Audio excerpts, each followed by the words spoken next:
Morning, Trainiacs. We are going to try something today that I think is going to go really well. I asked all of you in the YouTube community tab if you wanted to submit your plans for feedback, and overwhelmingly 2,000 of you said yes.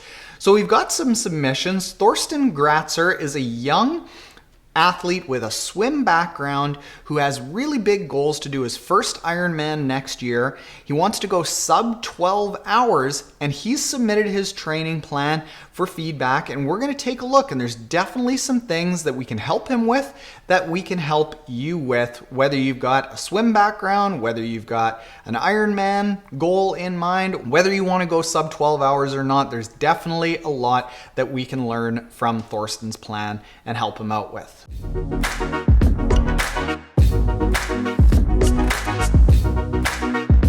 All right, so let's get into Thorsten's submission here. His name is Thorsten Gratzer. He has a full Ironman distance in mind on the date of April 7th, 2021. So we're talking about 8 months away. This is really good timing because about 6 months out is when you want to start doing your real specific training. He's been doing endurance events for 3 to 4 years.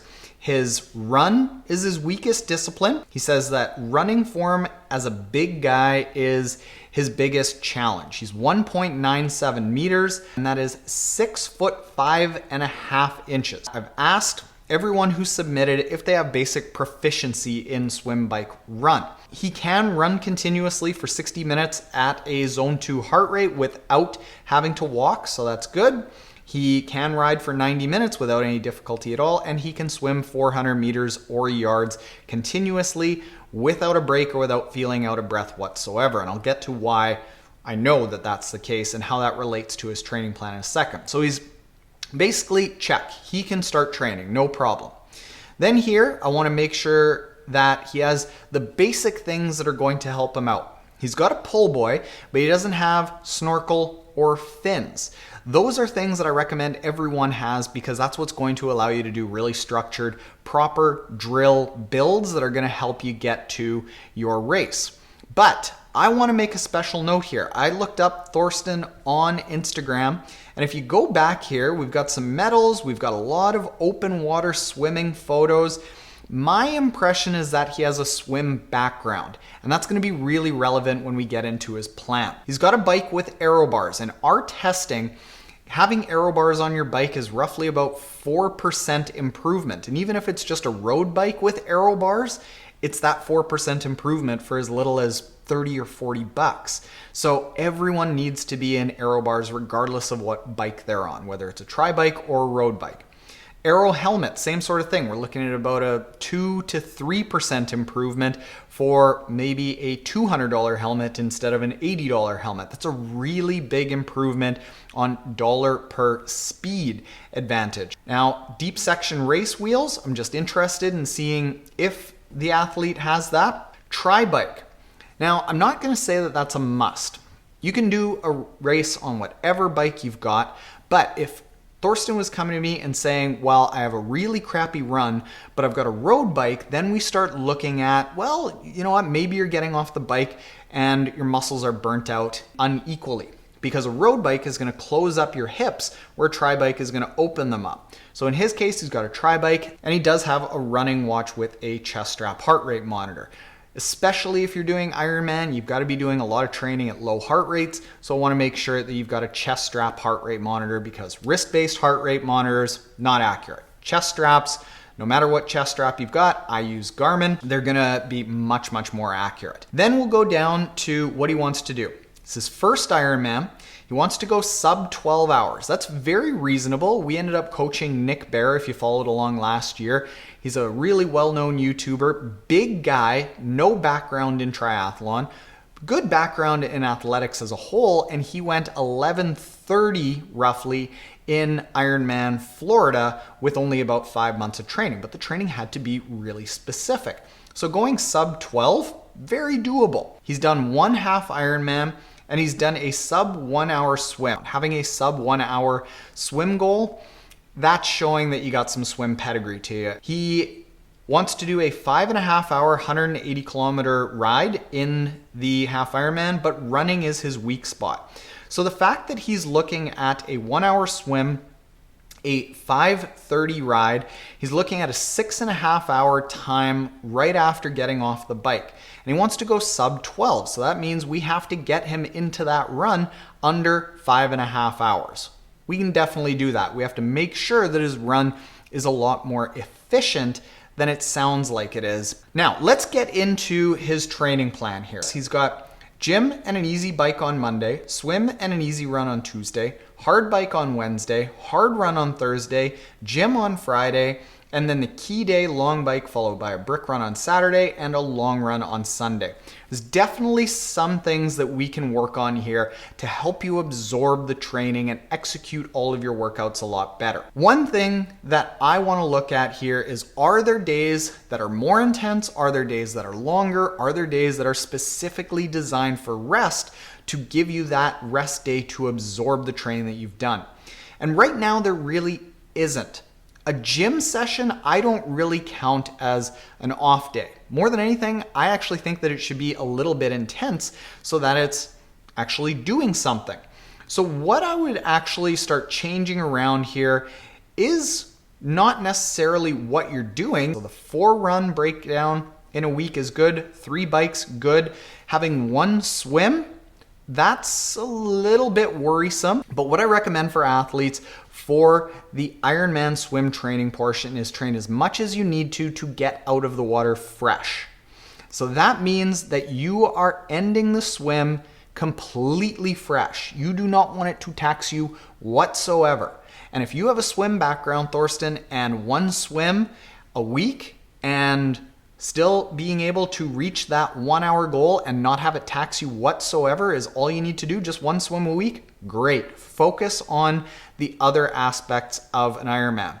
But if you are trying to get under that 1 hour and it's going to tax you, you got one of 2 choices. You can either swim a little bit more or you can dial your pace back. And I guarantee you swimming 65 minutes or even 70 minutes is going to be a much better decision for you if that's what you need to do to get out of the water fresh than it is to try to get under 60 minutes and then potentially give up an hour on the run.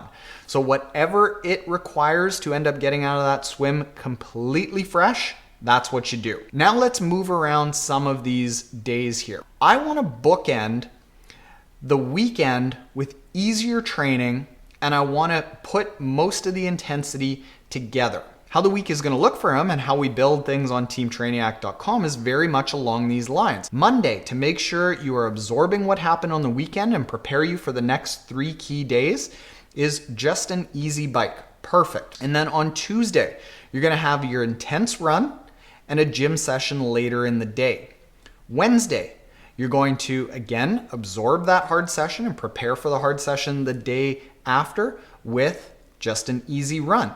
Then on Thursday, you're going to have your hard bike followed by a gym session. So you're going to have another key day. Then you're going to absorb that day and prepare for the weekend by having a swim on Friday. Then you're going to have your key day with your long bike and your brick run on Saturday and your long run on Sunday. We've got an example threshold run that Thorsten uses, saying he's going 10 minutes hard, 2 minutes easy, 8 minutes hard, 2 minutes easy, 6 minutes hard, 2 minutes easy, 4 minutes hard, 2 minutes easy, 2 minutes hard, 2 minutes easy. Good, okay. I like to focus more on 30-second to 6-minute hard efforts. That's your sweet spot for VO2 max building. Around 8 minutes, you're still kind of building VO2 max, but not a lot. And at 10 minutes, you're not able to go hard enough for that long to really focus on VO2 max. I would still do those threshold runs, but focus on the intervals being anywhere in between 30 seconds and 6 minutes. These 10 and 8 minute efforts, where I like to put those on Team Trainiac is actually in the long bike. And in the long bike during race season, what I would end up doing, definitely in the last 3 months before your race, is having intervals that are anywhere from 10 minutes to 2 hours long, but above race pace. And what we're looking at is, if you've got a power meter, we're looking at anywhere between 5 to 15% above your race pace, even 20% above your race pace. Because what a lot of people do is they do race pace training, but then on race day, they have to just raise up to the level that they've trained at. which is kind of like, they're just barely hanging on the whole way. But if you've trained more up here, it's easier to come down here. It's going to make those training sessions a little bit tough, but it's really going to prepare you to have an easier time on that bike. Now, addressing your run. First thing I want to do is I've taken a look at your biomechanics. I've gone through your Instagram photos, and it's looking like your run form is okay. Like there's nothing here that's really screaming that you're struggling with anything biomechanically. First thing that I would say is look at somebody like Justin Metzler. Another big guy, 6 foot plus, really long limbs, and he said that he really had to work on quick foot turnover. For big guys, for tall guys, the natural thing for your body to do is to spend more time on ground contact because there's just so much more of your body to compress to absorb that load. What Justin Metzler ended up having to do, and what I would recommend for you, are 2 things. And let's come back to your training plan for that. First thing is this long run. I would do quite a number of these long runs on trails or hills. And while you're doing that, focus on fast foot turnover. Whatever your cadence is now, try to increase it a little bit. Whatever your cadence is 6 weeks from now, try to increase it a little bit. That combination of a soft surface that's going to want to absorb your ground contact time and slow it down, combined with you working to really keep up that ground contact time, is going to help you get off the ground quicker. Next thing that I would do is during the warm-up of the hard run, and probably halfway through your easy run, I would do a set of plyometrics. Building that elastic energy, like Erin Carson, the strength trainer to the pros, who we work with a lot, she uses this as the example. Elastic energy is like that spring back that requires no more energy from you, and you build that with some plyometrics. So I would build in some plyometrics into the hard run and halfway through the easy run to really get your body ready to fire quickly. What happens with a lot of bigger athletes is just because there's so much limb, because there's so much mass to compress, you end up losing that elastic energy and you spend too much time lumbering on the ground. Work on getting quick with those 2 things in your long run and with your short and hard or your easy run. And then the final thing that I want to point out is what often happens with a lot of athletes is, let's say they fall apart in their run, they'll say, well, I need to work on my run. But often the run is just where either improper training or too much fatigue ends up showing itself. And how that relates to your schedule is looking at your schedule here, bottom left, I see that you've got a 3 weeks on, 1 week rest kind of schedule. So you've got hard week, rest, 1, 2, 3 hard weeks, then rest, 1, 2, 3 hard weeks, then rest, 1, 2, 3 hard weeks, then rest. That ends up becoming kind of on the borderline of being able to tolerate it or not. So I would start now with 3 weeks on, 1 week off, but the second your muscles start aching, your sleep gets a little bit disturbed. If you're using something like a Whoop strap or an Oura ring or HRV for training, monitoring your HRV to make sure that you are absorbing that 3 weeks on, 1 week off schedule. Most people can easily absorb a 2 weeks on, 1 week off schedule, and that allows you to go harder on those 2 weeks on and make sure that you're absorbing it. While 3 weeks on, you've got to almost dial back that training a little bit to make sure that the 3 is going to be absorbed. So don't think that 3 on, 1 off is what you have to do well. 2 on, 1 off, while the 2 on being really, really well designed can do wonders. We had people qualify for world championships last year with a 2 on, 1 off schedule because they said that they felt much fresher throughout the entire year. They got into the run and they still had lots of energy because, like I say, in a lot of cases, the fatigue often just kind of builds up, and especially in an Ironman, it ends up showing itself on the run, and people think that, oh, well, I just need to work on my run, but in a lot of cases, it's nutrition, it's an improper training plan, it's too much fatigue, not enough rest. So Thorsten, I hope that helps you out and gets you to under 12 hours. I want to send you a little bit of Team Trainiac swag for taking part in this. Now, if you want to get your training plan looked at, I think we'll probably do this a lot because there's a really good response to it. There will be a link in the description below. And if you like this and you aren't already subscribed, hit the subscribe button below. Thanks, Thorsten. Go kill it. Later, Trainiacs.